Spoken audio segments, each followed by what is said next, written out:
You are a medieval doctor, and you're feeling extremely qualified.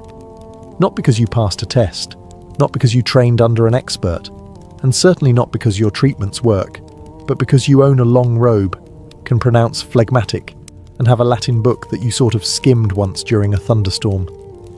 You wake up in your timber-framed home just before sunrise. The air smells like damp straw, candle wax, and the vague regret of last night's onion stew. Your mattress is little more than lumpy hay in a bag.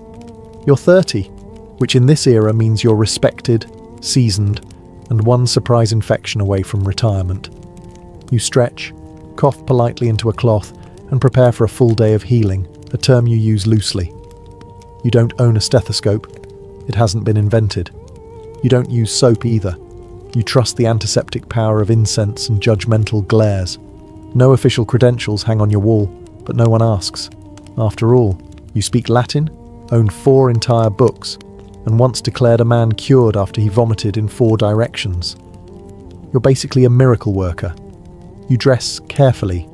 Long woolen robes to show you're educated, and a big hat to hide the fact that you don't know what's causing all the boils. You sling your medical bag over your shoulder. It's filled with knives, dried herbs, and the faint hope that no one asks you to explain how kidneys work. Today, like most days, you'll inspect urine, declare people humorally imbalanced, and maybe drain a pint of blood from someone with a toothache. You're not worried. You've done this dozens of times. Probably. And if things go badly, you have your fallback excuses. Bad air, sinful behaviour, or Mars being in the wrong house again. Worst case, you recommend prayer and back away slowly. You finish your bread, take a sip of weak ale, safer than the water, and step outside. You're not just a man. You are a physician, a healer, a scholar, and absolutely no one needs to know that you once treated a stomachache with mashed garlic and pigeon feathers. Your secret's safe, for now. Your day begins, as all great medical careers do, with a goblet of warm pee. Not yours, of course. That would be weird. This one belongs to your first patient, who had the courtesy to deliver it in a clay jar shortly after sunrise. It's still warm. Freshness matters in your line of work. You set it on the table like a fine wine and hold it up to the light. What little light you have streaming through your tiny smoke-stained window. You swirl it gently, inhale deeply, and make a thoughtful sound with your mouth that says, "Ah yes, this man is clearly suffering from excess phlegm, and also, possibly, envy?" Welcome to uroscopy, the medieval art of diagnosing illness by examining urine. Its colour, clarity, scent, thickness, and, yes, occasionally taste are the primary diagnostic tools in your arsenal. Forget stethoscopes. Forget thermometers. You've got 16 shades of yellow, a vague chart from a monastery in Flanders, and an instinct honed by years of pretending to know what you're doing. Clear and pale. That's good. Deep orange? Liver trouble. Murky brown? Probably hot bile or punishment from Mars. Blue? Witchcraft. Definitely witchcraft. If your patient's urine has bubbles in it, that might mean they're about to die. If it doesn't, you might still tell them they're about to die, just to be safe. After all, people appreciate honesty. You might even warm the sample with a candle to wake up the humours, a bit like microwaving soup before serving it. You then record your findings on a little wax tablet and scribble something vaguely Latin that even you'll struggle to read later. And when your patient nervously asks what's wrong, you nod wisely, point at the jar, and say something like, "Your collar is inflamed, and your spleen is melancholic. Avoid figs, loud noises, and women named Agnes." You hand them a pouch of herbs, a small talisman, and possibly a leech, and send them on their way feeling both confused and vaguely reassured. Because in the end, what matters isn't curing them. It's sounding like you could if you really wanted to. As a medieval doctor, you don't ask your patient if they've been sleeping, eating properly, or exposed to mouldy bread. No, you ask the real questions, like, how often have you been visited by black bile this week? Because everyone knows your body is controlled by 4 sacred fluids: blood, phlegm, yellow bile, and black bile. It's not about bacteria, or viruses, or nutrition. That's future nonsense. The human body is basically a boiling cauldron of wet medieval soup, and your job is to make sure none of the ingredients are winning. Let's say your patient is angry and flushed. Clearly, too much blood. The cure? You take some of it out. They're tired and pale? That's excess phlegm. Probably from eating cold foods or talking to someone with low moral character. Yellow bile means they're irritable and vomity. Black bile? That one covers just about everything else, including nightmares, melancholia, and poetry. Your entire medical strategy is just advanced plumbing with a moral edge. You adjust the humours with diet, herbs, enemas, vomiting, bleeding, or ideally all of the above. If the body is hot and moist, you recommend cold and dry food, because the answer to internal imbalance is clearly more imbalance, but in the opposite direction. Your patient doesn't need logic. They need sage boiled in goat milk while facing east. Of course, no two doctors agree on exactly how much bile is too much. But that's fine. Disagreement makes you sound deeper. You use phrases like humoral disquiet and temperamental flux to cover any gaps in knowledge. The important thing is to look serene while they panic. And if they die, well, it wasn't your fault. It was their phlegm, or perhaps Saturn, or that sinful lifestyle they led before asking you for help. Either way, you retain your dignity.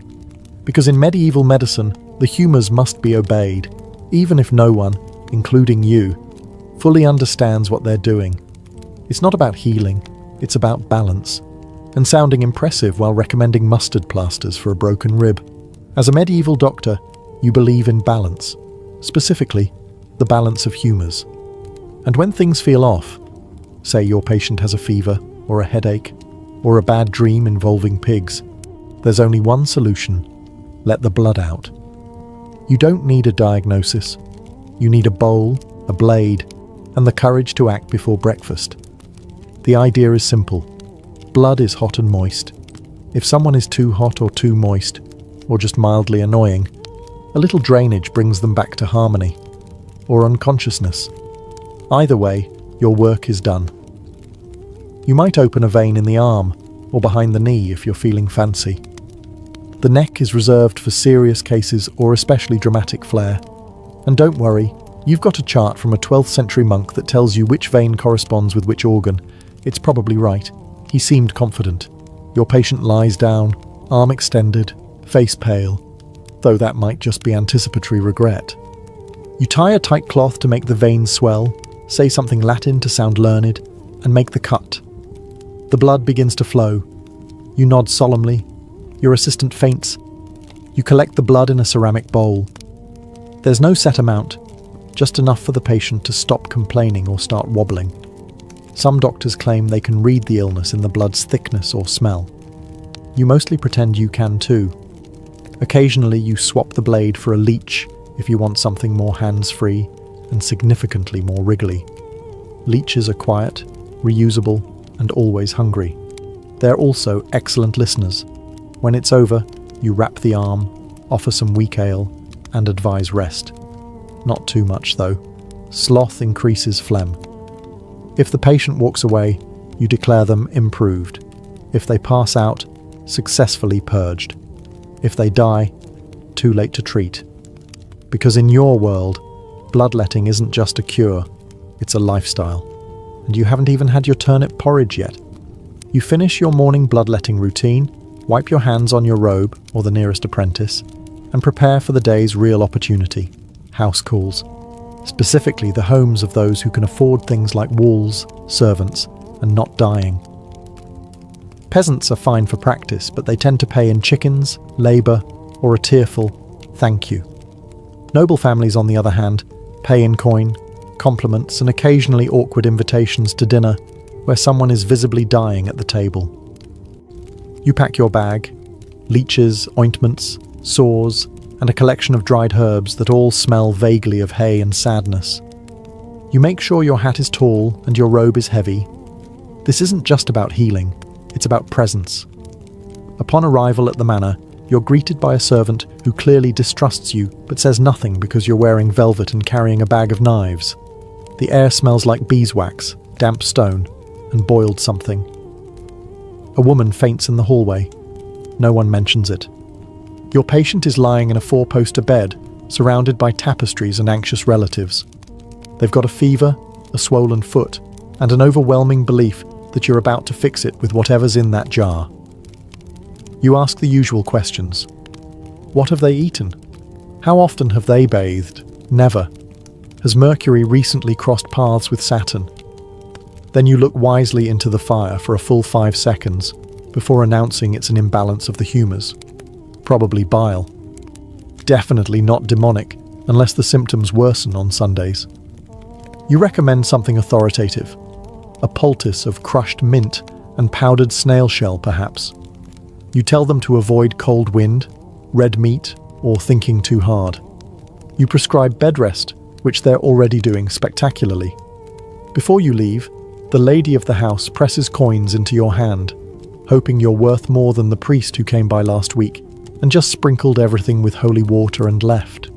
You nod solemnly, promise to return, and remind them. If the swelling moves upward, send for you immediately. If it moves downward, send for the priest. You call it a medical bag. Everyone else calls it a reason to flee. Your satchel is heavy, not with hope or healing, but with an alarming collection of objects that wouldn't look out of place in a dungeon. And yet, this is your daily carry. Your medieval doctor's kit, your pride and joy, your portable cabinet of "please hold still." You open it up before each visit like a magician revealing his tricks. Inside, a terrifying blend of sharp, rusty, vaguely holy, and deeply unhygienic. First, your knives. Not scalpels, just honest-to-God knives, sharp enough to open skin, not sharp enough to inspire confidence. One's for cutting, one's for draining, and one you use to spread soft cheese during lunch. They all look the same. Then there are the hooks, for pulling out infected teeth or dislodging things that aren't supposed to be there. You've got saws for amputations, cautery irons for closing wounds with fire, and a trepan. A lovely little drill for opening skulls when someone gets a headache that's clearly the result of spirits trapped in the brain.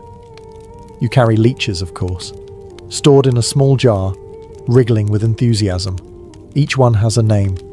You try not to get attached. In a smaller pouch, you keep your ointments and powders, crushed herbs, dried lizard tails, ground antler, maybe some questionable stones someone swore cured stomach ailments. You haven't bothered labelling anything. It's more fun to guess. There's also a urine flask, used for diagnosis and sometimes as a paperweight when the wind picks up your notes. And let's not forget the astrological wheel for determining whether Venus is ruining your patient's spleen. Bandages, rare, soap, theoretical, clean water. You wrap it all in a cloth that hasn't been washed since the last plague, and hope no one asks why the blade has dried blood on it. Relic of Saint Sebastian, you explain. They nod in reverence. You both move on. And somehow this bag, this terrifying, clanging, possibly cursed object, gives you authority. You walk into a room, open it, and people assume you know exactly what you're doing. Which, in a way, you do. You're doing your best, just not with gloves.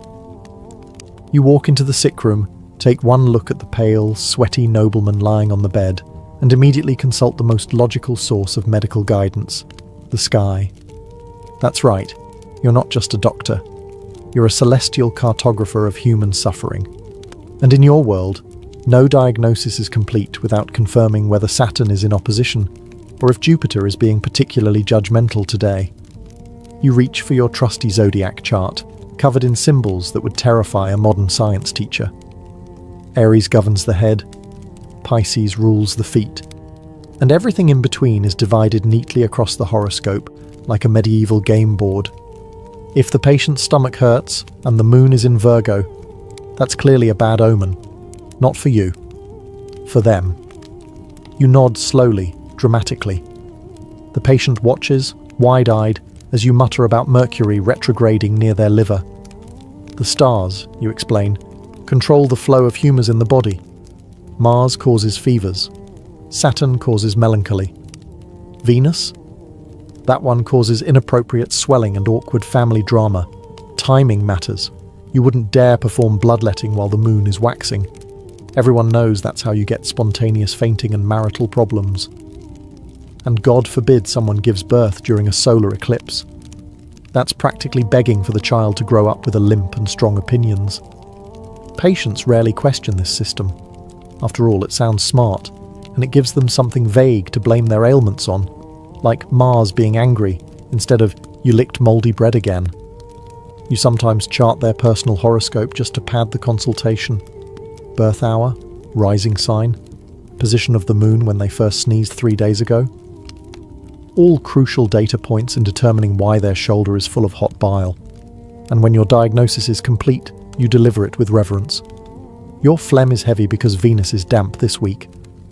No one knows what that means, least of all you. But they nod. They pay. They thank you for your insight. And off you go, celestial wizard of the leeches, ready to heal more souls with nothing but a compass, a candle, and the misplaced trust of the ill.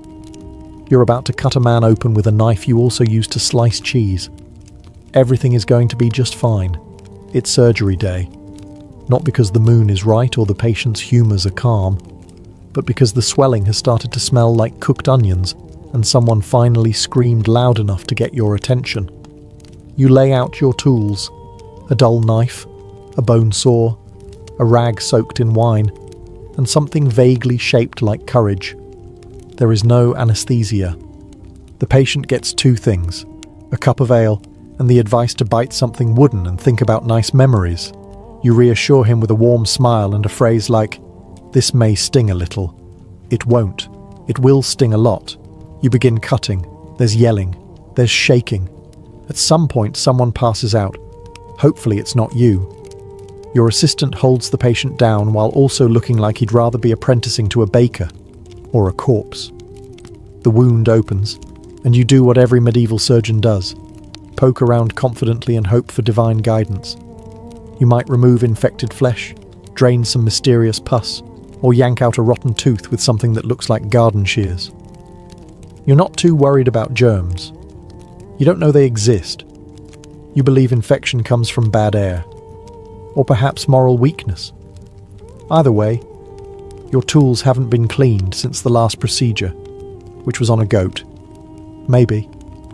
You didn't ask. Once the job is done, you pour wine on the wound for cleansing and theatrics, then seal it with hot iron or spiderwebs soaked in oil, both of which are medically questionable but sound impressive. You wrap it in linen and tell the patient to rest. He'll either recover miraculously or die in 2 days. Either way, you did your part. And if anyone criticizes your work, you point out that Galen once removed a gladiator's spleen with a bronze hook, and he is still considered a genius. Because in your world, surgery isn't about success. It's about confidence, speed, and the patient screaming slightly less than usual. When in doubt, slap a leech on it. Or several. Or a dozen, depending on how serious you want to look.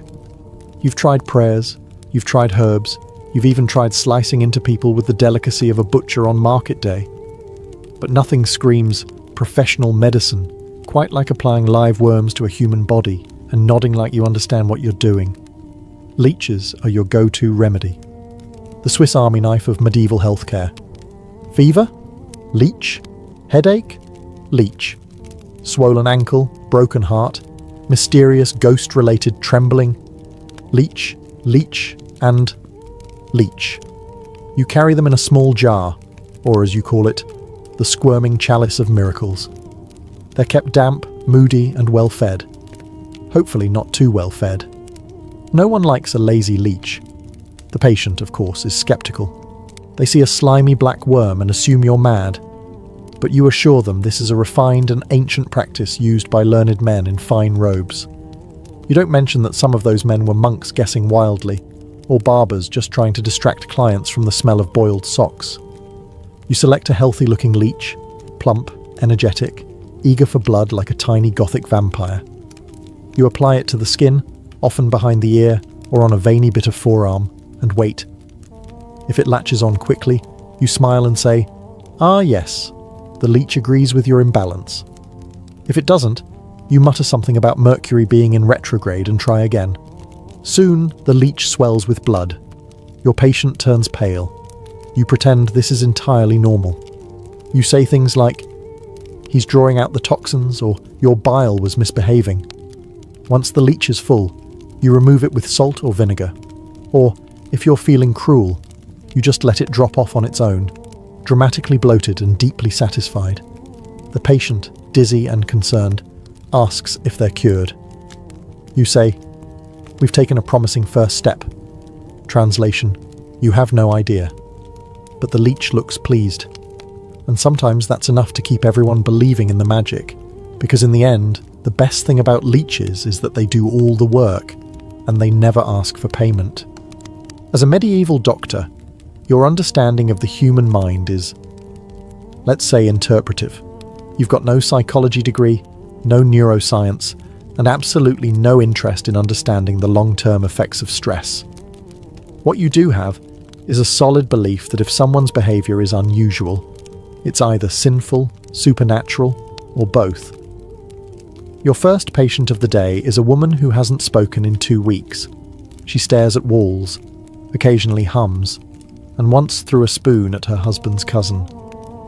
In your book, this can only mean one thing: possessed by spirits, possibly plural. You perform your standard diagnostic ritual.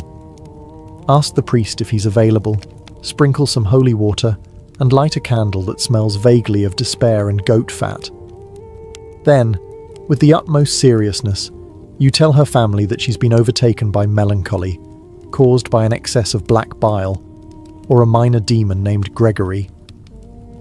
Of course, melancholia is your catch-all diagnosis for sadness, anxiety, introversion, poetry, and any woman who reads too much.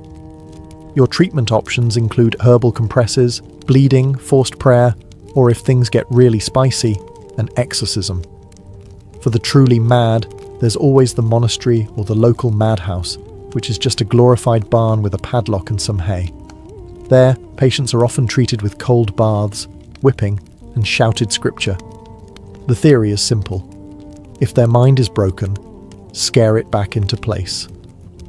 Some doctors dabble in trepanation, drilling holes into the skull to release the spirits. You haven't tried it yourself, but you nod respectfully when others mention it. Bold move. Women, of course, get special attention. If one's too emotional, she's got hysteria, caused by her womb wandering around the body like a bored house cat. You recommend calming herbs, a cold compress, and for her to stop thinking so much. Possibly marriage, possibly a pilgrimage. If the patient improves, divine blessing. If they don't, God's will. Either way, your conscience is clear, because in your profession, mental illness isn't a condition, it's a cosmic inconvenience, and your job isn't to understand it, it's to survive it, without catching it. You strut into town with your tall hat and your Latin phrases, fresh from draining a nobleman's elbow. You are, without a doubt, the smartest man alive, or at least within walking distance. But then, disaster strikes. Your patient is also seeing an apothecary. How dare they? Apothecaries are the medieval equivalent of pharmacists, but with more sass and fewer regulations. They grind herbs, boil roots, mix mysterious pastes, and somehow actually help people, which is frankly infuriating. They don't quote Aristotle. They don't carry charts of planetary alignment. They just hand out medicine that smells like regret and actually does something. You, however, are a university-trained physician, or at least you own a book that says so. You don't stoop to manual labour like measuring powders or boiling bark. Your job is to point at the stars, talk about bile, and prescribe vague ideas. Let the apothecary figure out what a cooling tonic with lunar influence even means. Still, patients often trust them. After all, apothecaries live in town, know everyone's secrets, and haven't accidentally bled someone to death this week. Their shops smell of thyme and honey, not singed bandages and clove oil despair. The rivalry is fierce. You think they're meddling herbalists. They think you're an overpaid robe with a god complex. You accuse them of poisoning the sick with folk remedies. They accuse you of charging 4 silver coins to mutter, "Your spleen is rebellious." Sometimes you team up, begrudgingly. You prescribe a treatment so vague it's basically a vibe, and they concoct something that might help but definitely won't kill. If the patient recovers, you take the credit. If not, you quietly imply the apothecary didn't boil the mandrake root long enough. Of course, neither of you truly wins. The patient ends up poorer, the town gets another health rumour, and the local priest claims it was divine intervention all along. But at least you maintained your dignity. Because in medieval medicine, you don't need to be effective. You just need to be louder, richer, and slightly more terrifying than your competition. You don't need to know how plants work, just which ones make patients slightly less loud. You're a medieval doctor, which means you are an expert in herbs by default. Mostly because everyone assumes you are. After all, you own a book with faded ink drawings of plants, some dried leaves in a pouch, and the confidence of a man who once told someone to eat sage for a leg wound. Today's patient arrives with an issue described as inner churning, which could mean stomach cramps, heartbreak, or possibly demonic influence. You rummage through your sack of mystery flora and decide confidently that valerian root should do the trick. Why? Because it smells strong and makes people sleepy. 2 reliable signs that it's doing something. You also keep a stash of wormwood, which you prescribe for digestion, fleas, and people who annoy you. There's nettle for pain, mallow for inflammation, and mandrake, which you only use when you want to look mysterious. It's mildly poisonous, wildly expensive, and vaguely shaped like a person. Perfect for impressing the illiterate. The truth is, you don't really know what each herb does, and neither does anyone else. You go by tradition, vague anecdotes, and whatever the monk down the road swears cured his cousin's goat. You grind, boil, and mash with enthusiasm, all while reciting Latin words to make it feel official. Sometimes you add honey. Not for medicinal reasons, just because everything tastes like wet soil otherwise, and patients complain less when their spleen tonic doesn't taste like punishment. If the remedy works, you nod solemnly and say, "The fever has yielded to the herb's cool nature." If it doesn't, you blame the patient for not believing hard enough. And when desperate, you mix several herbs together and pray one of them cancels out the others. It's a bit like gambling, but with more vomiting. You also insist on foraging your own ingredients when possible, because wild herbs are clearly stronger, or at least dirtier, which adds to the rustic charm. In the end, your herbal cures are 30% tradition, 20% guesswork, and 50% bluffing. But hey, at least they don't scream when you hand them a cup of tea. No matter how much leeching, bleeding, or herb mashing you do, you are never truly alone in your medical career. Because the church is always lurking, like a very concerned parent, or a nosy neighbour who just happens to control your entire worldview and political structure. Your patient has a fever? You can try a poultice. But first you should probably check if they've confessed their sins. Coughing up blood? Sounds like divine punishment. Best send for the priest before you even think about opening your apothecary pouch. Healing is fine, as long as you don't outshine God. You've been warned before. That one time you cured a nobleman's gout with vinegar and hot rocks, people said it bordered on sorcery. That time you suggested the stars might influence digestion, heresy adjacent. And when you briefly considered experimenting with cadaver dissection, you might as well have suggested talking to trees. Of course, the church has its own ideas about healing, namely prayer, relics, and occasionally touching bones wrapped in gold. You don't argue. You just sigh quietly and make room for the priest to sprinkle holy water on your patient while you stand there holding a jar of mashed garlic and shame. Sometimes you even team up. You provide the earthly treatment and the priest provides the heavenly reassurance. If the patient gets better, it's a miracle. If they don't, well, God's mysterious will, and maybe you need more incense. You've learned to work around it. You begin your treatments with a quick "May God guide my blade," and end with a firm "Amen," just in case someone's listening. You also keep a small crucifix in your bag, not for healing, but for warding off suspicion when someone accuses you of thinking too much. You are, after all, a man of science, a vague, squishy, blood-soaked version of science. But still, just not the kind that questions the church. If the limb is rotting, infected, or just generally upsetting to look at, why not remove it? It's the medieval way. You've bled, you've purged, you've leeched. You even tried praying near the patient while waving a handful of thyme. And still, the leg looks worse than a loaf of bread left in the rain for 3 weeks. That's when you know it's time to amputate. You don't take this decision lightly, mostly because it's heavy work and you skipped breakfast. But when the wound is black, the smell is unnatural, and the patient's groans have turned into ominous silence, you sharpen the saw. The setup is simple. You find the patient a sturdy table and a strong friend to hold them down. An assistant fetches the amputation kit: 1 saw, 1 tourniquet, 1 rag to bite, and 1 large jug of ale for medicinal purposes. Not for the patient, for you. You explain the procedure gently, using words like necessary, heroic, and possibly survivable. The patient turns pale. You nod understandingly. You would be nervous too if someone with your level of training were coming at your thigh with a glorified bread knife. You tie the tourniquet tight, say something about balance and humours, just for show, and start cutting. Slowly at first, then with increasing urgency once the screaming hits full volume. The saw bites through skin, fat, muscle, and eventually bone. You pretend not to wince. You're a professional. Once it's off, you toss the limb into a nearby bucket and immediately cauterize the stump with a red-hot iron. The smell is unforgettable. You blame the candle wax. Then comes bandaging. You wrap the wound tightly with linen, and a silent hope that infection won't set in by sundown. You advise the patient to rest, avoid cold wind, and if possible, not die. If they survive, you are a miracle worker.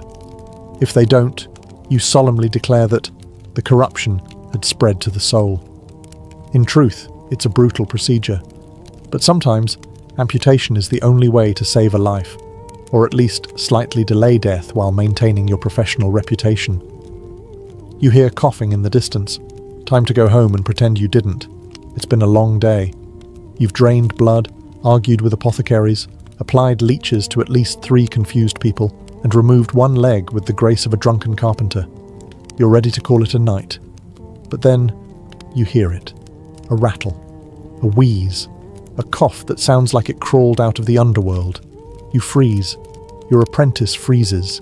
Even the leeches seem tense. There's only one possible explanation. The plague is back. You've seen it before. The swelling, the black blotches, the smell of onions and doom. You remember the last time it swept through. Your barber surgeon friend left town in a wagon, and your favourite baker simply stopped existing. You reach for your mask, not because it works, but because it makes you feel better. It's filled with dried flowers, vinegar-soaked cloth, and misplaced confidence. You don't understand disease transmission, but you do understand that if the sick people come too close, you mysteriously stop being a doctor. You pack your tools quickly. There's no time for farewells. You mutter something about lunar interference and fasting as you back away from the village. The thing is, medieval medicine has no real answer for plague. You can't bleed it out, you can't poultice it, and you definitely can't chant it into submission. Your treatments range from burning herbs to lighting entire neighbourhoods on fire. One of those occasionally works. You consider writing down your findings, but decide against it. You'd rather not be remembered for suggesting garlic water as a cure for the end of humanity. Instead, you head for the countryside. Maybe visit a monastery. Maybe take up winemaking. Anything that doesn't involve open sores and deeply suspicious groaning. Because as a medieval doctor, you know when to treat. And more importantly, you know when to disappear. The leeches wriggle in agreement. The stars say it's time. And your robe smells like burned basil and regret. You vanish into the mist like a medical magician with no answers. And the townsfolk? They'll say, he did everything he could. Which is technically true. He just did it from far away. Imagine walking into a grand medieval cathedral. Stone columns rise like trees, incense fills the air, and stained glass windows scatter divine light across the pews. Normally, you'd expect solemn monks chanting Latin prayers and bishops draped in regal vestments. But not today. Today, there's a man up front in a bishop's mitre, and he's drunk. His robes are backward, his face is smeared with ash, and he just blessed the crowd by sticking out his tongue and mooning the altar. Welcome to the Feast of Fools, one of the most outrageous spectacles ever tolerated by the medieval church. Held every year around the New Year, particularly in France, the Feast of Fools was a sanctioned explosion of disorder. The idea was simple. Take the most rigid institution in medieval Europe, the church, and turn it inside out for a day. Choir boys dressed as clergy. The low-ranking deacons elected a fool bishop or lord of misrule who presided over mock masses filled with parody, flatulence, and sometimes literal barnyard animals. Imagine the janitor becoming CEO for 24 hours and doing everything backward, blindfolded and wasted. That's the level of absurdity we're talking about. But here's the wildest part. The church didn't just allow this, they hosted it. In fact, the festivities were often organised by cathedral chapters themselves. Why? Because the rigid social hierarchy needed a pressure valve. Life in medieval France was suffocating. Peasants obeyed landlords, clergy obeyed bishops, and everyone obeyed God. Or else. The Feast of Fools was their one legal chance to scream, laugh, and mock everything that oppressed them. It was like Mardi Gras meets an exorcism. Participants paraded through the streets wearing masks, playing lutes, singing lewd songs, and shouting blasphemies with the gleeful immunity of jesters. Sometimes they even rode donkeys into churches. Holy water was replaced with wine. Sermons were rewritten as bawdy poems. The air smelled of ale and candle wax and chaos. But it wasn't just silly fun, it was social satire in disguise. These people knew exactly who they were mocking. The elites who ruled them from ivory towers and golden thrones. And for just one day, the joke was finally on them. The result? Holy anarchy, sung in perfect choirboy harmony. Every kingdom needs a ruler, even one built on chaos. And during the Feast of Fools, that ruler wasn't a king, bishop, or baron. It was the Lord of Misrule, a crown-wearing court jester elected from the lowest ranks of the clergy, or sometimes even the town's most absurd drunkard. Picture this: a gangly teenager from the cathedral choir, barely able to grow a beard, is suddenly paraded through town on a makeshift throne made of beer barrels. He's wearing oversized bishop robes, a mitre crafted from pigskin, and he blesses the crowd by flinging cabbage at them. This is no joke. This was tradition. The Lord of Misrule was the living embodiment of reversal. Everything serious became farce, everything sacred, profane. He would oversee fake processions, reverse rituals, and outrageous parodies of Christian rites. The gospel was read backward, incense was replaced with smoke from burnt shoes, and in place of holy chants, participants howled, snorted, and even meowed like cats. The people loved it. He had full command over the town for the day, leading mock ceremonies and satirical sermons that would make a modern-day stand-up comic blush. His court included other clowns, jugglers, and disorderly clergy who may or may not have been completely sober. They handed out fake indulgences, held drunken trials, and sometimes staged mock excommunications of authority figures, all with roaring applause. What made this dangerous and thrilling was how close it danced to blasphemy. But that was the point. This wasn't mindless chaos. It was targeted rebellion wearing the mask of fun. In fact, the choice of a low-ranking youth or peasant as the ruler wasn't accidental. It was a satirical jab at the divine right of kings and the sanctity of bishops. By electing someone absurd, the people weren't just laughing, they were exposing how ridiculous the real power structures could be. If a choir boy could wear the robes and mimic the sermons, how divine were they really? Church authorities often tried to suppress the festival's worst excesses, but never quite succeeded. The Lord of Misrule kept returning, year after year, drunker and louder than ever. Because as long as society had rigid rules, the people would crave a day to break them. You walk into a cathedral expecting solemn hymns and stern faces. Instead, you're greeted by a man in a donkey mask braying from the pulpit, while a half-naked monk juggles communion wafers in the aisle. Welcome to the heart of the Feast of Fools, where the sacred space became a stage, and no line was too bold to cross.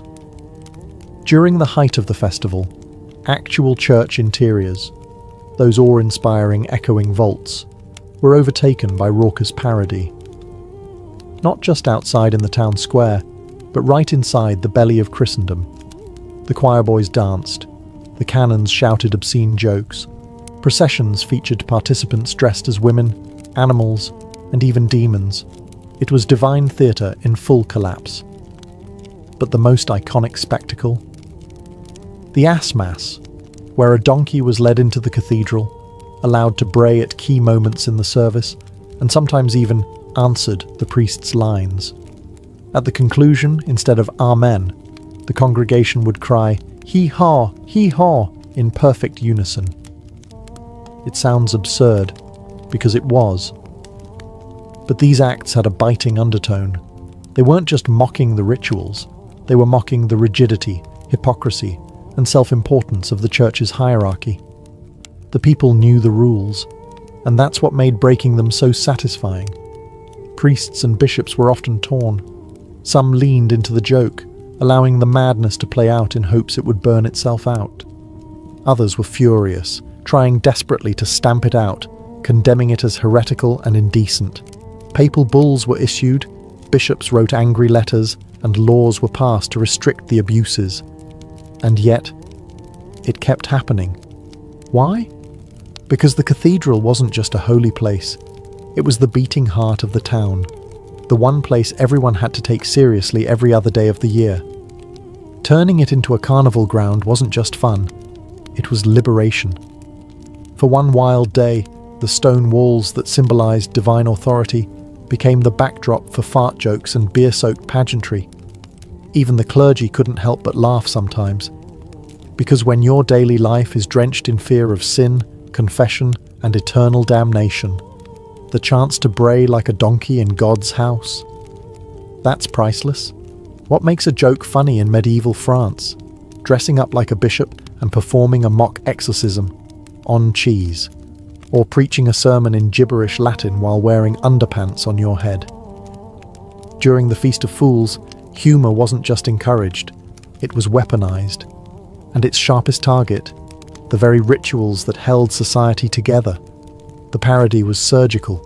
Participants knew the Mass by heart. They had to, after all. Most of the performers were subdeacons, minor clergy, or choir boys. That meant they understood the liturgy well enough to twist it. The result was absurd, blasphemous, and hilariously accurate. They mimicked prayers with crude rhymes, turned psalms into drinking songs, and delivered sermons that praised gluttony, lust, or the holiness of wine. These weren't just jokes for the sake of laughter. They were thinly veiled commentaries on the growing disconnect between the clergy and the people. When a parody mass swapped incense for manure smoke, it wasn't just for shock, it was a critique. One notorious example involved a fake blessing of sausages during a mock Lent, complete with solemn chants and holy gestures. In another, a faux bishop blessed the crowd while urinating in a bucket hidden beneath his robes. Offensive? Yes. But it made a point. If the church claimed spiritual superiority but indulged in earthly vices, why not call it out? Mock relics were paraded through the streets. Chicken bones, boots, or pig's teeth, treated as sacred objects and venerated with exaggerated devotion.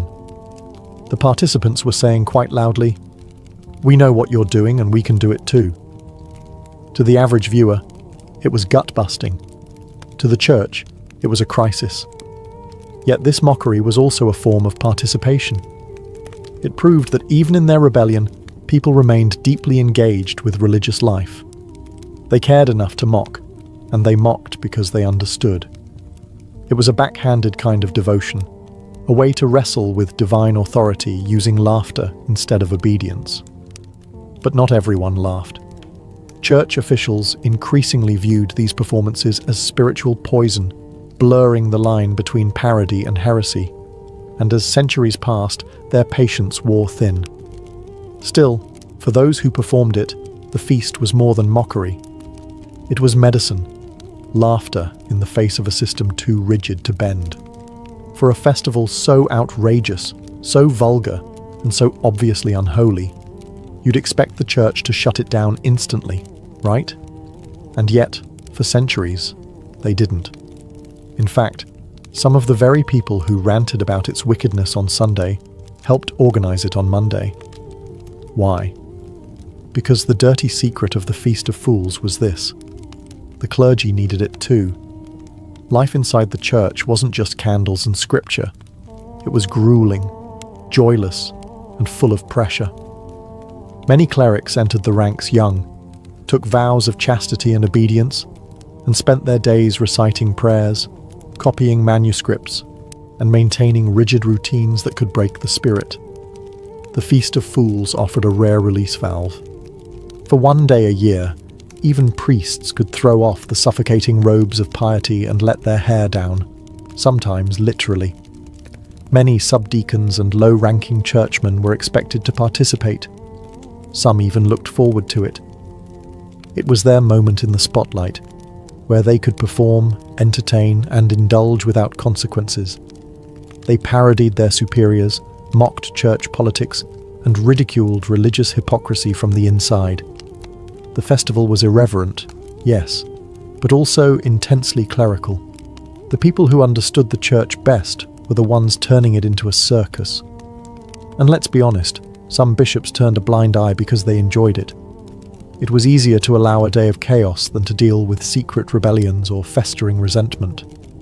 Better to laugh once a year than to crack under the weight of silence. There were even rules around how far the satire could go. Informal, of course, but understood. It was a game, with unspoken limits. Push too hard and you'd hear about it. But toe the line with cleverness. You'd get a wink and a mug of ale. Still, not everyone inside the church approved. Reformist voices began to grow louder by the late Middle Ages, calling the festival an embarrassment to Christian dignity. Preachers thundered from pulpits that devils danced among the fools, and that the laughter echoing through cathedrals would someday be replaced with wails of damnation. But the truth lingered, whispered in cloisters and sacristies. Sometimes, the ones who wore the cross by day needed to wear a jester's cap by night, just to stay sane. Outside the cathedral, the madness spilled into the streets. The Feast of Fools wasn't just an inside joke for the clergy. It was a full-blown community revolt dressed in comedy. Bakers stopped baking, blacksmiths joined parades, housewives turned into queens for a day, and every alley echoed with song, laughter, and the occasional drunken duel over who could burp the Lord's Prayer the loudest. Shops closed. Markets transformed into makeshift stages. People traded their work clothes for ridiculous costumes, clowns, demons, animals, or twisted versions of authority figures. Mock trials were held where the accused were charged with crimes like excessive seriousness or failure to dance. The punishment? A pie to the face, or being paraded around town wearing nothing but a bedsheet and a chicken on your head. And the people loved it, because for most of the year, the average medieval person was crushed under taxes, famine, disease, and the ever-present threat of eternal damnation. There was no escape from hardship, except, briefly, during the feast. And while it looked like fun and games, something deeper was happening. The people were talking back. They were using humour as a weapon, laughter as rebellion, and absurdity as resistance. No one was safe. Kings, lords, even the Pope might be represented as a drunken puppet on a cart, dragged through the mud by giggling children. These were bold, even dangerous acts, but hidden behind a layer of comedy.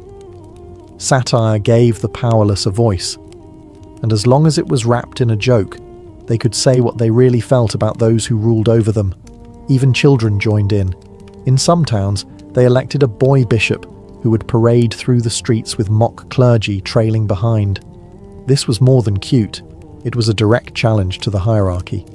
If a child could lead a procession, what made the actual bishop so special? Of course, local authorities grumbled. Some towns tried to limit the excess, but enforcing seriousness during the feast was like trying to mop up a flood with a biscuit. The festival blurred every line, sacred and profane, ruler and ruled, real and ridiculous. For one glorious day, the world turned upside down, and nobody wanted it to end. It couldn't last forever. By the late Middle Ages, the Feast of Fools had attracted the attention of more than just local bishops and grumpy town officials. Now, the church hierarchy in Rome began to take a hard look at what was happening in its own sanctuaries, and they were not amused. You can imagine the horror in papal circles. Sacred cathedrals turned into wine-stained theatres, the Mass reduced to crude slapstick, and young clerics mooning altars in front of weeping statues of the Virgin Mary. The mockery had gone from tolerated to scandalous, and worst of all, it wasn't dying out. It was getting more creative. Popes began issuing bulls condemning the festival, calling it sacrilegious, demonic, and a threat to Christian order. The most notable blow came in 1445, when the Church of Sens, one of the oldest and most prestigious archbishoprics in France, officially banned the feast. Other regions followed. Penalties were introduced for participants. Clergy caught mocking rituals could be defrocked. Towns that allowed the celebration were warned they'd face excommunication. But the feast didn't go quietly. Even as formal bans were issued, underground versions flourished. People just moved the celebration into back alleys, private homes, or disguised it as a different holiday. The spirit of the feast lived on in other festivals, like the Carnival and Mardi Gras, where masks, satire, and mock authority remained central themes. And let's be honest, the church didn't just kill the feast because it was offensive. They killed it because it was dangerous. When peasants mock priests and choir boys parody bishops, it blurs the line between reverence and rebellion. Laughter may seem harmless, but in a rigid world, it's a weapon. It pokes holes in the sacred aura of power. And once you've laughed at something, it's hard to fear it the same way ever again. By the 1600s, the Feast of Fools had largely disappeared from official calendars. It was no longer blessed, no longer sanctioned, no longer safe. But its legacy lingered. The masks, the chaos, the laughter, all of it would reappear in different forms. Because you can suppress a festival, you can ban a tradition, but you can't kill the idea that sometimes the fool sees the truth more clearly than the priest. So, the church cracked down, the cathedrals fell silent, and the Feast of Fools faded from public record. But if you think the spirit of the festival died out, think again. The fool just changed his costume. As the Middle Ages gave way to the Renaissance, the feast's energy oozed into new corners of culture. Theatre, carnival, satire, and masked pageantry. In fact, if you've ever seen a Mardi Gras parade or watched a Shakespeare play where the court jester speaks truth to power, you're seeing the long shadow of the Feast of Fools. The medieval fool wasn't just a clown. He was a symbol of inversion, a walking critique of the establishment. He said the unsayable, mocked the untouchable, and danced in the face of solemnity. That tradition lived on, no longer inside churches but in taverns, town squares, and travelling troupes. Even the church, ironically, borrowed from the fool's toolbox. Jesuit plays and morality dramas started using humour, irony, and role reversal to teach spiritual lessons. The same tools once used to ridicule the Mass were now being reabsorbed to strengthen it. Funny how that works. Meanwhile, in secular Europe, the carnivalesque became a cultural force. Writers like Rabelais, with his grotesque humour and upside-down worlds, carried forward the feast's irreverence. Court jesters continued to lampoon kings. Masquerade balls let nobles pretend to be beggars, and beggars pretend to be gods, if only for one night. In this way, the feast didn't vanish, it decentralized. It splintered into dozens of traditions, each carrying a sliver of that old madness. The laughter moved from the altar to the stage. The masks moved from cathedrals to carnivals, and the message, question power, laugh at pomp, invert the world, remained intact. It also had a more subversive legacy. During revolutions in France and beyond, satire became a political weapon again. Songs, cartoons and performances mocked kings and clergy just like the fools once did in the nave of Notre Dame. The fool may have traded his donkey for a printing press, but he was still whispering rebellion behind his grin. Because the Feast of Fools wasn't just a holiday, it was an idea that laughter can be sacred, mockery can be meaningful, and for one day, just one day, the world doesn't have to make sense. The Feast of Fools may be buried in history books now, but its message echoes across centuries. There is power in the absurd. For one brief, gleeful day, the mighty were mocked, the sacred was spoofed, and the powerless seized control, not with swords but with laughter. It wasn't just a party, it was an inversion of the entire medieval worldview. In a time when hierarchy was divine, where everyone had a place, king, bishop, peasant, priest, the feast asked a dangerous question. What if the whole system was a joke? What if the bishop's hat looked better on a donkey? What if the peasants made better popes? Of course, the very reason the feast worked was because it ended. Everyone knew the clock would strike midnight, the robes would come off, the fools would go back to sweeping floors. But that temporary rupture in the fabric of reality made everything else more bearable.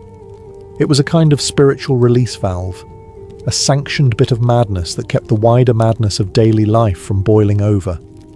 In modern times, we've inherited that spirit without realizing it. Every April Fool's Day prank, every stand-up comic taking shots at politicians, every carnival float mocking the powerful. They all owe a debt to those rowdy French clerics braying in cathedrals. Even in digital culture, the legacy lives on. Memes, parody accounts, and viral videos that mock CEOs, governments, and billionaires. These are the spiritual descendants of the feast. Different tools, same impulse, same laughter. Because sometimes the only way to survive a world built on power, fear, and control is to turn it upside down, to laugh in the face of authority, to make fun of what we're told we must revere.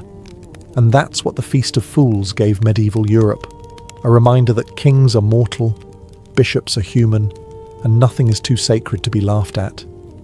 In the end, the fool was never just a clown. He was a mirror, held up to the face of power. And for one glorious, chaotic, wine-soaked day every year, the world looked in that mirror and saw the truth. Not holy, not perfect, just human. Imagine receiving an invitation sealed with the papal crest, delivered by a liveried servant on horseback. You've been summoned to dine with His Holiness Pope Alexander VI, head of the Catholic Church and patriarch of the infamous Borgia family. It's not just a dinner, it's the dinner, and everyone who matters will be there. Diplomats, merchants, noblemen, cardinals, and maybe a few hired assassins pretending to be poets. You dress carefully, wondering if this is your rise or your ruin.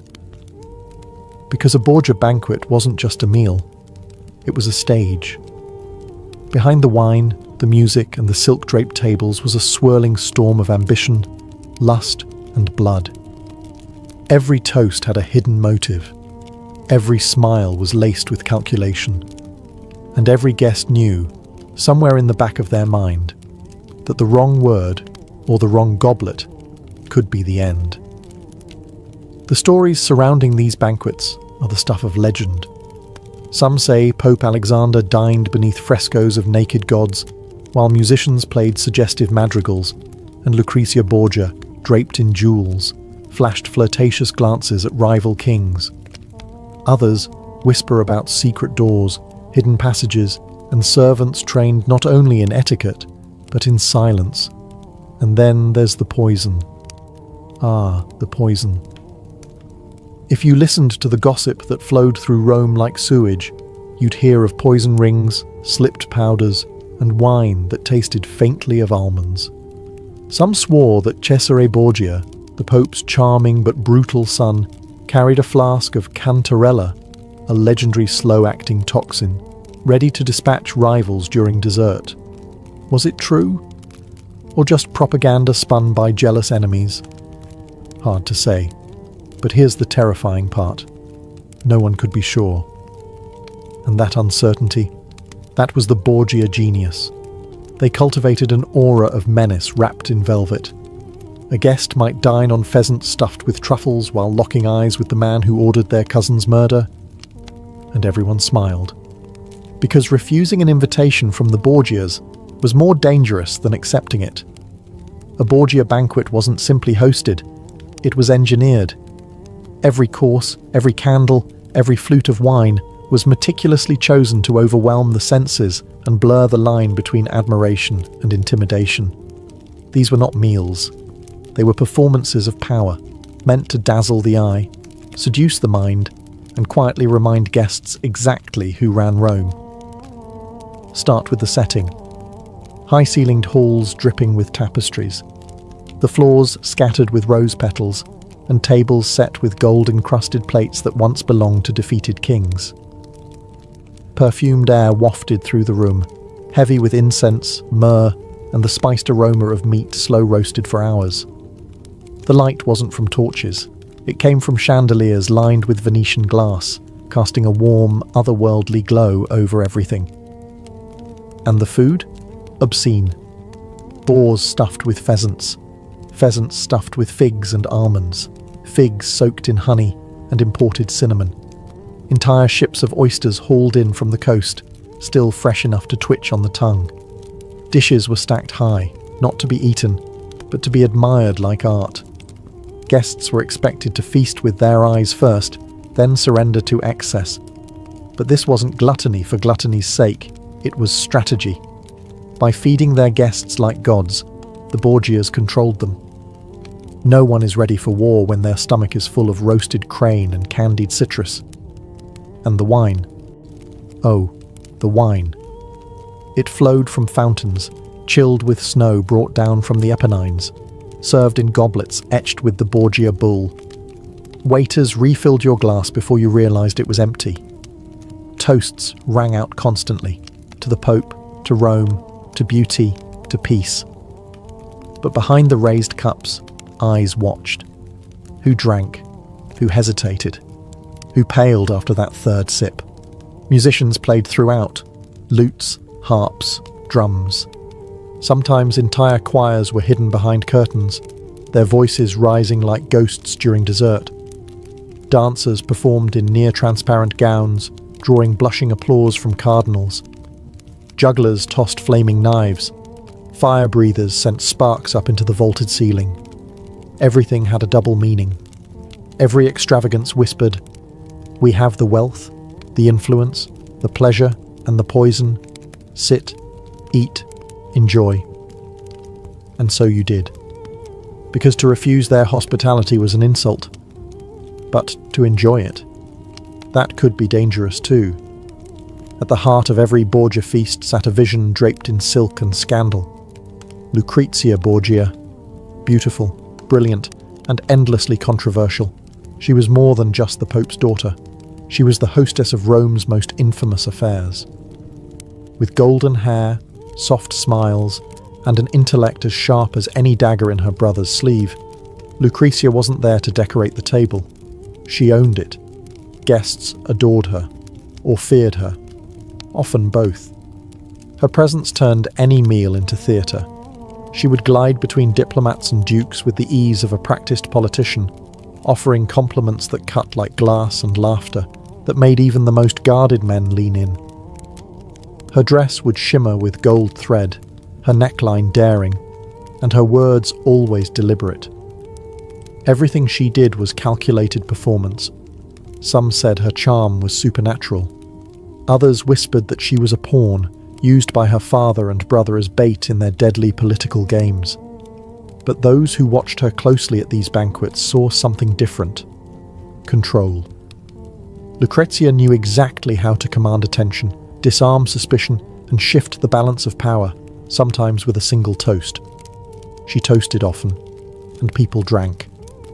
That was the problem. The stories, of course, followed her like a perfume trail. Guests who flirted too boldly or asked too many questions were said to fall mysteriously ill days later. Lucrezia was rumoured to wear a hollow ring, filled with powdered poison, which she could tip into a goblet with a gentle flick of the wrist. Truth? Fiction? The beauty of her presence was that no one could tell, and that uncertainty made her even more dangerous. At one banquet, it's said she recited a love poem while staring directly at a visiting ambassador, whose sudden death days later set off a minor diplomatic crisis. The Borgias claimed illness. Rome whispered murder. But still, they came. Everyone did. Because missing a banquet hosted by Lucrezia Borgia meant missing the very centre of power, and possibly insulting a woman who could turn a smile into a sentence. She didn't need to raise her voice. She had the room in the palm of her poisoned hand. While Lucrezia played the siren at the head of the table, Cesare Borgia lingered in the shadows, watching, measuring, planning. He didn't need to smile. He didn't need to speak. His presence alone could silence a room. And at every banquet, whether seated beside his father or stalking the edges of the crowd, Cesare was the one everyone truly feared. Dressed in black velvet with gold trim and a sword that was more than ornamental, Cesare radiated menace. His movements were smooth, practiced, calculated. He could toast a foreign duke and slip a threat into the conversation without ever raising his voice. And the way guests responded, laughing too hard, sweating too much, glancing nervously at their wine, made it clear they knew exactly who they were dining with. These banquets weren't just for show. For Cesare, they were intelligence operations. He observed alliances form and crumble over a shared platter of roasted lamb. He tested loyalties with offhand remarks and gauged the ambitions of minor nobles with a single raised brow. His enemies made mistakes under the influence of wine and music, and Cesare remembered every one of them. There were tales, of course. A guest who left a feast, whispering rebellion, and was found in the Tiber the next morning. A noblewoman who refused his advances and was promptly married off to a cousin with a hunting accident reputation. Coincidence, perhaps. But around Cesare, coincidence felt like strategy. At one infamous banquet, Cesare reportedly orchestrated the seating chart to place two rival envoys side by side, then watched them nearly come to blows over a spilled goblet. As they bickered, he made his move, signing a secret treaty with a third guest across the room. By dessert, one was disgraced, one was exiled, and Cesare had gained a fortress. He preferred action to words. But when he did speak, it mattered. A quiet nod from Cesare could signal a shift in a political alliance, or the delivery of poison. You never knew. And that was the point. Because at a Borgia banquet, the danger wasn't in the food, it was in the man watching you eat it. Among all the rumours that haunted the Borgia banquets, one refused to die. Poison. Elegant, silent, and utterly deniable, poison was said to be the family's favourite dish, served with charm, swallowed with compliments, and discovered far too late. If you were unlucky enough to receive an invitation to dine, the first rule was simple: watch your wine. Whispers of a secret toxin known as cantarella filled the streets of Rome. Supposedly black, odourless, and laced with arsenic, it could be slipped into a goblet without altering the taste. Victims didn't clutch their throats or fall over during dessert. No, they would leave the banquet smiling, then collapse a day or two later, groaning in agony as their insides burned. It was the perfect crime, untraceable and delayed, and who was blamed? Often no one. Or if suspicions were raised, there was never proof. Just rumours. Convenient deaths. Strategic timing. Stories abounded. A cardinal who blocked the Pope's plans died after sipping wine from a silver chalice. A rival banker who challenged Cesare's financing vanished after a dinner toast. One nobleman, terrified of Borgia hospitality, brought his own food taster, who, according to legend, dropped dead before the main course. Were these tales exaggerated? Perhaps. But that's the genius of fear. You only need to believe it might be true. Even the serving vessels were suspect. It was said that Lucrezia Borgia wore a hollow ring capable of releasing powdered poison with the flick of a wrist. Others believed Cesare carried a diamond-studded flask filled with liquid death, always within reach. Whether fact or fiction, the rumours gave the family power. Guests who feared the poison were just as controllable as those who were actually poisoned. Because poison didn't just kill, it silenced dissent. It made people compliant, nervous, easily manipulated, and most terrifying of all, it made every glass of wine a gamble. You couldn't refuse a drink, that would be an insult. You couldn't show fear, that would mark you as weak. So, you toasted, smiled, and prayed that your name wasn't already crossed out in some shadowy Borgia ledger. Because at these banquets, it wasn't just about who had the sharpest tongue or the grandest gift. It was about who lived to tell the tale. If there's one Borgia banquet that truly burned itself into the scandalized memory of Europe, it was the night of the Banquet of Chestnuts, a gathering so depraved, so theatrically obscene, that even Rome blushed. Held in October of 1501 within the private chambers of the Vatican, it was not just a dinner. It was a spectacle of calculated debauchery, orchestrated by Cesare Borgia and sanctioned, if not delighted in, by his father, Pope Alexander VI. Contemporary sources, including the often-quoted diarist Johann Burchard, describe the event in shocking detail. 50 courtesans, hand-picked for their beauty, were brought into the hall and instructed to undress as the evening progressed. Their task? To retrieve chestnuts scattered across the floor, using only their mouths. The watching guests, many of them clergy and nobility, sat atop velvet cushions with goblets of wine in hand, tossing coins and insults in equal measure. The floor glittered with candlelight and sin. Food was served as the entertainment unfolded. Whole roast pigs, glazed fruits and spiced custards, all passed around as the room descended into something more orgy than feast. But this wasn't mindless indulgence. Not for the Borgias. It was a performance of power, a deliberate breaking of every moral and religious law within the very walls of the papal court. The message was clear. We answer to no one, not the Church, not God, not Rome. Cesare allegedly handed out prizes to the men who performed best that night, measuring virility like battlefield valor. Lucrezia's involvement is debated. Some say she watched, others claim she orchestrated part of it, still others suggest she wasn't even present. But the association was enough to blacken her name for generations. Many historians argue the event was exaggerated, twisted by enemies eager to smear the Borgia name. And perhaps it was. But the very fact that such stories could be believed, about a pope and his children, tells you everything about the reputation they had built. Because even if only half of it were true, the Banquet of Chestnuts wasn't just a party, it was a warning. At a Borgia feast, pleasure was power, spectacle was politics, and no vice was too great to be paraded in the open, especially when the Pope himself was applauding. Behind the silken curtains and overflowing wine cups, there was something even more chilling about the Borgia banquets. They took place in the heart of the Vatican. Not in some distant palace, not in a private villa hidden from judgment, but in the sacred halls of the papal court. Where cardinals prayed by day, they feasted by night. Where saints were honoured in marble, sinners danced beneath chandeliers. This wasn't hypocrisy, it was strategy. Pope Alexander VI, born Rodrigo Borgia, understood one thing better than any of his predecessors. Appearances were everything. So he made sure his were unforgettable.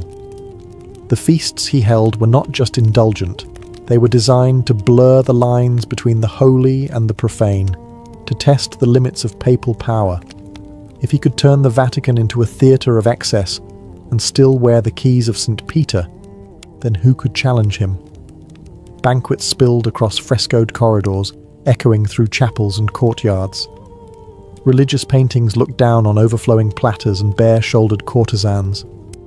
Cardinals dined next to poets, spies, and mercenaries. The church's most sacred space became a set piece of domination, a visual reminder that under Alexander's rule, nothing was sacred but his will. Even foreign envoys were drawn into the act. The banquets became diplomatic traps, occasions for watching, listening, and manipulating. A single raised eyebrow from Cesare or a soft murmur from Lucrezia during dinner could shape the outcome of entire wars, and all of it happened beneath the glowing ceilings of the Apostolic Palace. Many outside the Vatican were horrified. Reformist voices already rising across Europe seized on the rumours like wildfire. How could the Pope, the Vicar of Christ, preside over orgies and murder masked as feasting? How could God's house smell of roasted game and perfume? But that was the Borgia gamble. Rule so outrageously, so visibly, that no one dared call your bluff. And for a while, it worked. Until it didn't. Because even the most dazzling feast must eventually end. The candles gutter. The guests depart. The wine runs dry. And in the silence that follows, the world begins to ask, what did we just witness? A celebration of power, or its final, desperate performance? There was always a strange tension at Borgia banquets, beneath the flattery and laughter, behind the velvet curtains and golden goblets, because everyone knew that some guests didn't leave. At least, not the way they came in. It was the unspoken rule of every Borgia gathering. What happened at the table could change your future, or end it entirely. Sometimes a guest would arrive full of swagger, convinced they were untouchable. A rival noble, a troublesome cardinal, a merchant who had crossed Cesare in negotiations. They'd be seated prominently, toasted graciously, and fed like royalty. And then, nothing. No violence, no scandal, just absence. A few days later, news would spread. They'd fallen ill, or vanished, or drowned in a canal. Rome learned quickly that an invitation from the Borgias was both a compliment and a threat. Some of the disappearances were subtle. A young noblewoman critical of Lucrezia was last seen dancing at a Vatican feast. Her estate passed quietly to a family ally. The Spanish envoy loudly opposed to Alexander's papacy died peacefully in his sleep the night after attending a banquet. When his body was examined, unofficially, his lips were black. Others were more dramatic. One diplomat was said to have collapsed during dessert, face first into his plate of candied quince. The room froze. Cesare reportedly stood, sighed, and said, "Remove him. He has lost his appetite." Were all of these deaths truly orchestrated? It's hard to say. The Borgias had enemies eager to smear them, and every unexplained illness became part of the legend. But that legend had power. Because it wasn't the actual deaths that gave the banquets their reputation. It was the possibility. Every guest knew they were being watched. Every toast carried risk. Every mouthful of food might be the last. The psychological pressure was immense, and that was the point. Even if the poison wasn't real, the fear was. And fear is a weapon more effective than any dagger. So they smiled. They laughed. They clinked glasses and praised the hosts. And deep down they wondered, had they said too much? Offended the wrong person? Been seated a little too close to Lucrezia? Because once you entered a Borgia banquet, you were no longer a guest. You were a piece on the board. Like all banquets, the Borgia feasts eventually came to an end. But not with a toast. Not with applause. With whispers, accusations, collapse. By the early 1500s, the grandeur had begun to rot from within. Pope Alexander VI was aging. Cesare, once unstoppable, was growing reckless, and the enemies they had toyed with for years were no longer content to play the game. The knives were out. Alexander died suddenly in 1503. Ironically, some say, from poisoned wine meant for someone else.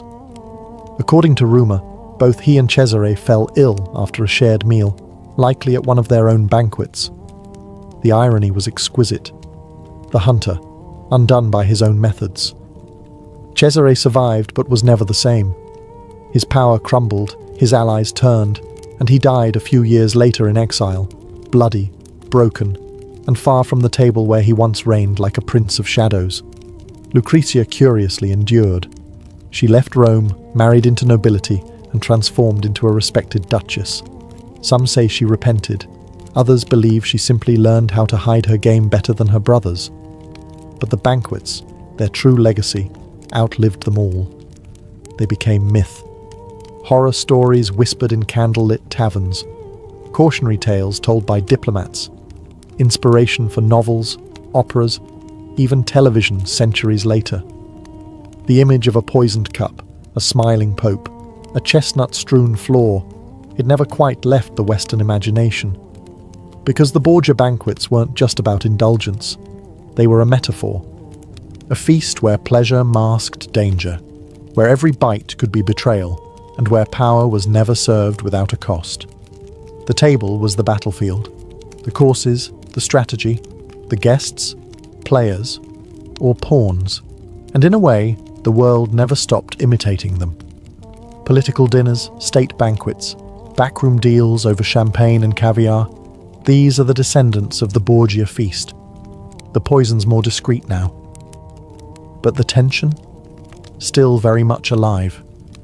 So the next time you're at a lavish table, surrounded by smiles, flattery, and clinking glasses, ask yourself, who's actually in charge here? And more importantly, what's really in your wine? Imagine a world without jails, police, or iron-fisted kings. A world where the law didn't come from a distant throne, but from the soil beneath your feet and the clan at your back. This was early medieval Ireland, a land ruled not by empires, but by kinship. And in this intricate web of tribal loyalty, justice had a name: Brehon law. For over 1,000 years, long before the English crown arrived with parchment and prisons, Brehon law governed the island with quiet resilience. It wasn't written in a statute book or enforced by sheriffs with swords. It was oral, flexible, and deeply rooted in community and honour. There were no executions, no life sentences. Crime wasn't just an offence against the state, it was a tear in the fabric of society, and that tear had to be mended, not punished. Let's say a man broke another's arm in a fight.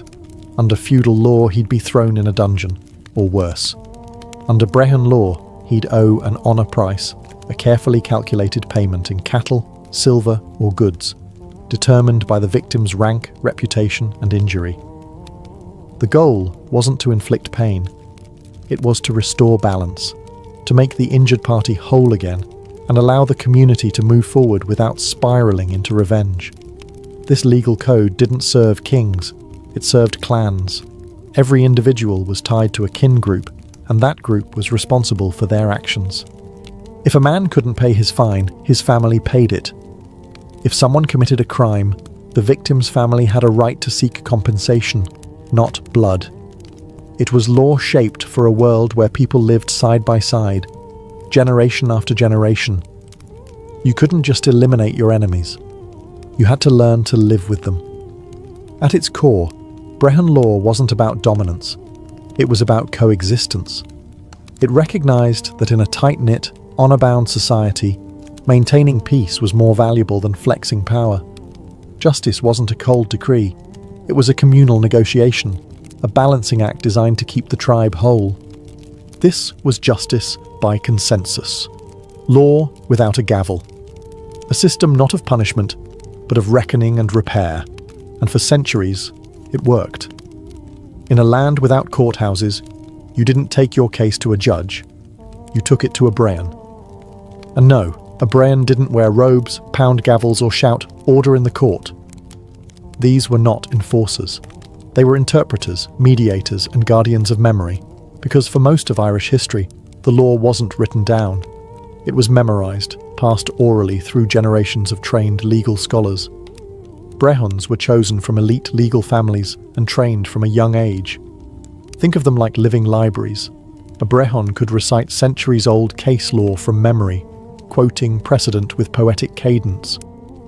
Their job wasn't to impose punishment.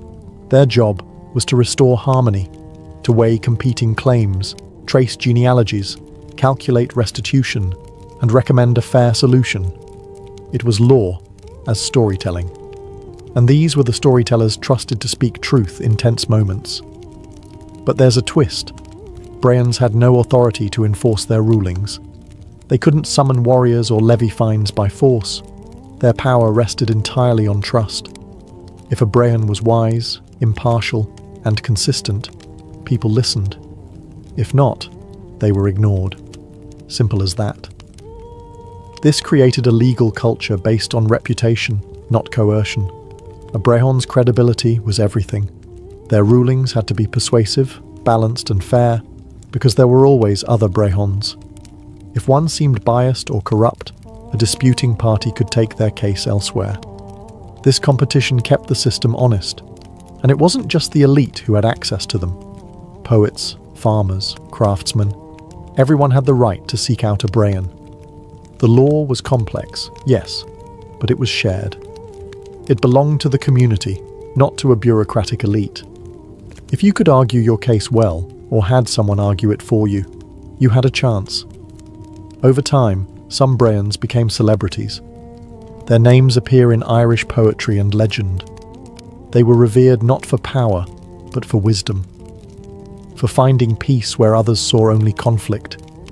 So, in a world of feuding clans and fragile alliances, the brehon stood as a living bridge, not between guilt and punishment, but between families, between egos, between chaos and consensus.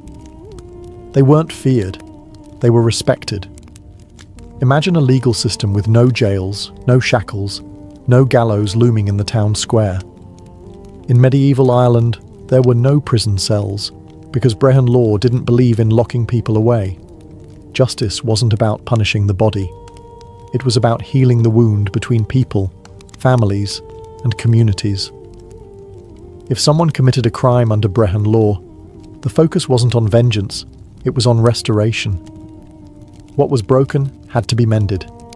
If you stole cattle, you repaid the cattle, plus interest. If you injured someone, you paid their honor price, a compensation based on their social standing and the severity of the injury. If you killed someone, their family received a blood fine, a carefully measured sum meant to acknowledge the loss and prevent further bloodshed. This wasn't forgiveness without consequence. It was justice designed for a society without a centralized state. There was no standing army, no police force. So instead, justice relied on the social pressure of clan ties and collective reputation. If you refused to pay, your family would suffer the consequences. Your honor would be damaged. You could be ostracized, boycotted, or shunned, which in a tightly knit village could mean social death. Brehon law was about maintaining harmony in a world where feuds could spiral out of control. It recognized that revenge only fed more violence. So instead of eye for an eye, it built a system of measured repayment. A wrong was not erased, but acknowledged and balanced. The wound didn't vanish, but it was closed. It also meant that justice moved quickly. There were no endless trials, no years-long imprisonment. Disputes were heard, resolutions reached, and payments made. The goal wasn't to remove people from society. It was to keep them in it, accountable to their actions, but still part of the whole. And remarkably, it worked. For centuries, Ireland functioned under this restorative model, long before modern ideas of restorative justice would be discussed in courtrooms around the world. The brehons understood something that modern systems still wrestle with. Justice isn't just about rules, it's about relationships. So while castles in Europe were building dungeons, the Irish built a legal system that asked not how can we punish the offender, but rather how do we restore the peace? In a world where most medieval legal systems treated women and the lower classes as afterthoughts or property, brehon law stood apart. It wasn't modern, it wasn't perfect. But compared to feudal codes elsewhere in Europe, it was startlingly progressive. In Ireland, under brehon law, Even those without swords or titles had a voice and rights. Let's start with women. Unlike in much of medieval Europe, Irish women under Brehon law could own property, inherit land, and divorce their husbands. A wife could reclaim her dowry if a marriage ended, and she wasn't automatically placed under her husband's control. If her husband mistreated her, or simply didn't perform his domestic obligations, she had legal grounds to leave him. There were even categories of marriage where both partners retained equal control of assets. Women could also enter into contracts, take disputes before a brehon, and have their honour price, the value placed on a person in legal compensation, calculated independently of their husband or father. In short, a woman had legal standing. That didn't mean complete equality, but it meant she was more than a footnote in someone else's legal narrative. And the law didn't stop at gender. It extended protections to artisans, poets, the poor, and even the disabled. Poets and bards, for instance, had specific honour prices based on their rank within the poetic tradition. A blind man could not be struck without serious legal consequences. The poor couldn't be fined beyond their means. If they couldn't pay in cattle or silver, arrangements might be made in labour or goods. Why so inclusive? Because Brehon law was based on balance and status within a tribe, not wealth or conquest. Everyone had a role, and that role came with responsibilities and protections. Even the seemingly powerless were still part of the equation. This wasn't about charity. It was about maintaining social harmony. If the weak were abused, the community fractured. So the law gave them tools, not to dominate, but to defend their dignity. In a time when justice elsewhere often meant might makes right, Brehon law offered a different vision, a legal system that didn't just ask who has power, but who belongs. And in early Ireland, the answer was everyone. In medieval Ireland, marriage wasn't sealed with rings and church bells. It was negotiated like a business deal, often over a table filled with ledgers, livestock, and lineage records. Under Brehon law, marriage was a contract, and like any good contract, it spelled out who owned what, who owed what, and, crucially, what would happen if everything fell apart. Forget one size fits all. There were 10 different types of marriage in Brehon law, ranging from equal partnerships to temporary arrangements. Some unions were between social equals, where property was pooled and divided fairly if the couple split. Others were more unequal, say, if a woman married into a wealthier clan, but still protected her personal property rights. A woman brought a coibche, a bride price, and a dowry might follow, but she didn't lose everything to her husband upon marriage. If the relationship ended, both parties retained their original property. Anything acquired jointly was divided according to the terms of their union. That's right, early medieval Ireland had prenups, and since wealth was measured in cattle, so were settlements. A divorce might result in 15 cows going one way, 10 the other, and 2 being held as security against future disputes. Inheritance, too, was handled with care. Children from different marriages had claims, and legitimacy was often based more on public acknowledgement than church doctrine. But marriage wasn't just romantic. It was political.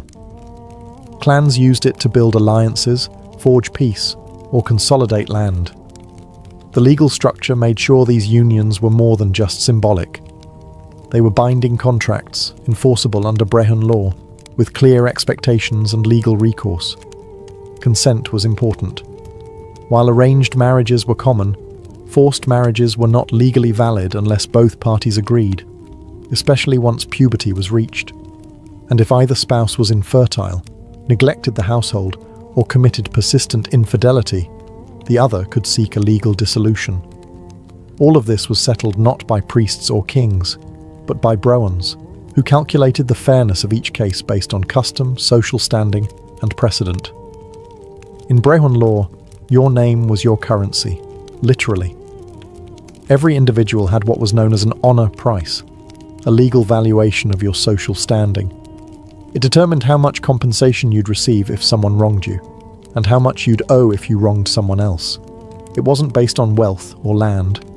It was based on status, role, and reputation. Think of it like a living credit score for your dignity. A chieftain had a high honor price. So did poets, brehons, and master craftsmen. A farmer or freeman had a more modest one, but it still mattered. If someone insulted you in public or struck you in anger, they owed you compensation equal to your honor price.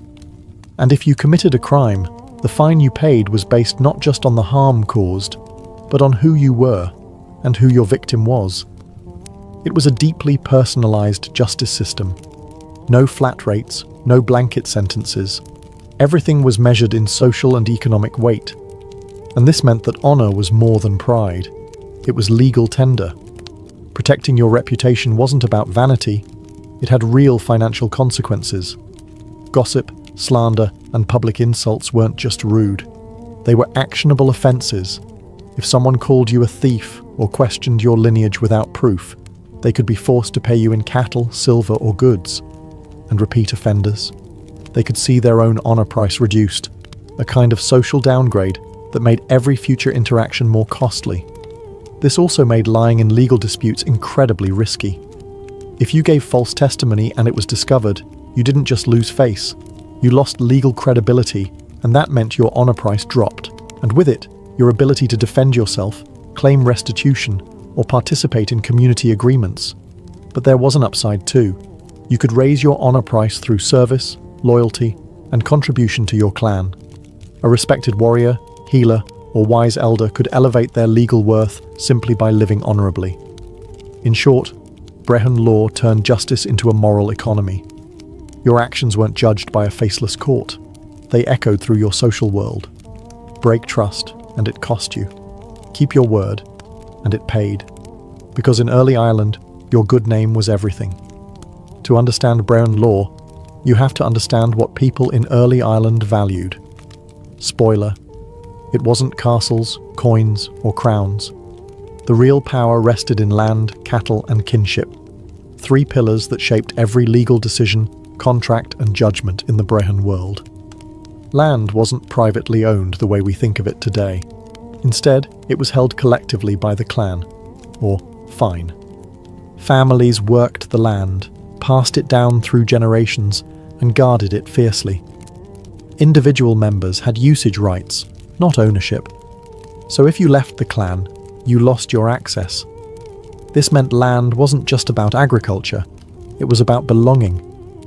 Your legal standing was inseparable from your place in the tribe. Cattle, meanwhile, were currency, wealth, and livelihood all rolled into one. Everything from dowries to fines was measured in cows. Legal texts even recorded the value of specific types: 1 cow for a bruise, 5 for a broken bone, more for killing a prized bull. To harm someone's cattle was to wound their wealth, and it triggered automatic compensation. This wasn't just bookkeeping, it was social glue. Every transaction, every legal settlement was designed to keep the community in balance. Cattle weren't hoarded, they circulated, acting as both restitution and alliance-building tools. Giving cattle wasn't losing wealth, it was investing in peace and obligation. And then there was kinship, the invisible thread tying it all together. Under Brehon law, you were never alone. Your actions reflected on your family, and your family stood behind your debts. If you committed a crime, your kin paid the fine. If someone hurt you, your kin helped collect. Disputes weren't just between individuals, they were clan-level negotiations. This collective accountability created a powerful incentive for good behavior. No one wanted to bring shame or debt on their people. At the same time, it meant justice was personal. You weren't just punished by the system, you were held accountable by your own blood. So when the Brehons judged a case, they didn't just ask, "What happened?" They asked, "Whose land was touched? Whose cattle were harmed? And which clan now bears the weight of justice?" Because in early Ireland, law was never about the individual. It was about keeping the clan and the land whole. Under Brehon law, a crime wasn't just an act against the law, it was an imbalance in the social order. Theft, assault, even homicide weren't just personal offences. They disrupted the harmony of the clan and the community. And unlike the retributive systems of feudal Europe, Brehon justice didn't come down like a hammer. It reached out like a scale. Theft, for example, wasn't punished by chopping off a hand. It was punished by repayment, often double or triple the value of what was taken. The idea was clear: restore what was lost and deter future wrongdoing. And it worked. Because in a society where your family shared in your liability, stealing a neighbour's sheep didn't just risk your reputation, it risked theirs too. Assault had its own codes. There were detailed charts laying out the value of every injury, from a black eye to a broken rib to the loss of a tooth. The honour price system applied here again, ensuring that compensation matched not only the damage but the social status of the victim. Violence wasn't ignored, it was measured, and more importantly, it was resolved.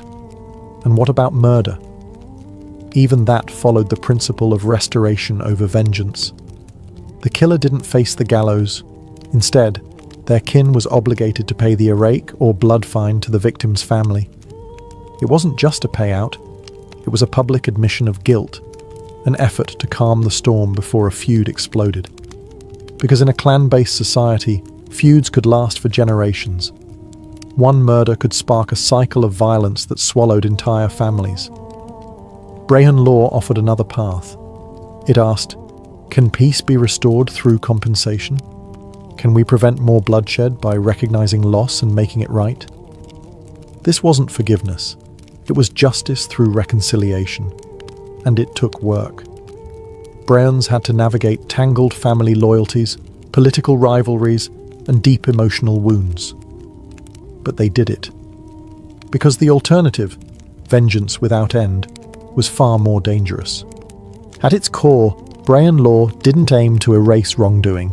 It aimed to contain it, to absorb the shock of human failure and reroute it through custom, negotiation, and compensation. In other words, it wasn't about punishment, it was about preserving peace. For over 1,000 years, Brehon law held Ireland together, not with chains or crowns, but with consensus, custom, and community. But by the late Middle Ages, that balance began to unravel. The old ways clashed with a rising tide of foreign rule, centralized monarchy, and a very different idea of what law should look like. When the Normans arrived in the 12th century, they brought feudal law, rigid, hierarchical, and based on royal authority. To them, Brehon law seemed alien, too local, too soft, too pagan. The English crown, especially in the Tudor and Stuart eras, saw the Irish legal tradition as not just different, but dangerous. By the 17th century, Brehon law was formally outlawed. Brehons were stripped of their authority. Their judgments were dismissed as irrelevant. Gaelic lords who clung to the old system were branded rebels or traitors. English courts took over, imposing prisons, executions, and land seizures where once there had been cattle fines and clan negotiations. And yet, Brehon law didn't vanish overnight. In rural areas, especially in the west of Ireland, people continued to settle disputes the old way.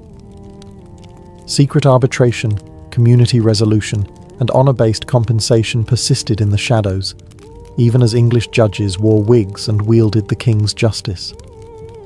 Folk memory held tight to the idea that justice could be about balance, not domination. In modern times, Brehon law has made a quiet comeback, not as a living system, but as an inspiration. Scholars study it. Activists invoke it. Restorative justice movements, both in Ireland and abroad, look to its principles of repair over revenge as a model for building better, more humane legal systems. Because Brehon law reminds us that justice isn't just about enforcing rules. It's about preserving relationships, restoring dignity, and rebuilding trust. It tells us that law can be local, it can be flexible, it can be deeply human. And in a world still struggling with mass incarceration, endless litigation, and impersonal courts, the wisdom of early Ireland has something to say.